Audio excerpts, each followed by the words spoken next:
Պատկերացրեք գալիս եք ինչ-որ մեկի տուն հյուր եւ ձեզ հյուրասիրում են։ Տալիս են անհասկանալի մի ուտելիք եւ հասկանալի մի ուտելիք։ Ու բնականաբար հասկանալի ուտելիքը հասկանալի է, իսկ անհասկանալի ուտելիքը մի փոքր գայթակղիչ։ Դե գոնե ուտելուց առաջ կհասնեք տանտիրոջը, թե ինչից է պատրաստված, թե դա ինչ է, կամ գոնե հոտ կքաշեք, դոր կճաշակեք։ Նույնը վերաբերվում է այն նյութերին, որ մենք կարդում ենք համացանցում։ Եթե դա անհասկանալի մի կայք է, որ երբեք չեք տեսել, չեք լսել,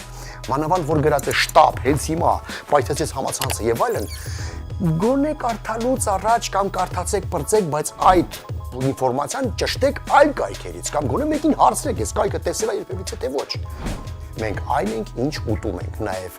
այն ենք, ինչ կարդում ենք։ Եթե դուք կարդում եք էշություն, ուրեմն տեղից կարող եք հետևություն անել։ Հա, մոռացա, ցանկանում եմ ձեզ բարձր տրամադրություն եւ առողջություն։ Աստված ձեզ հետ։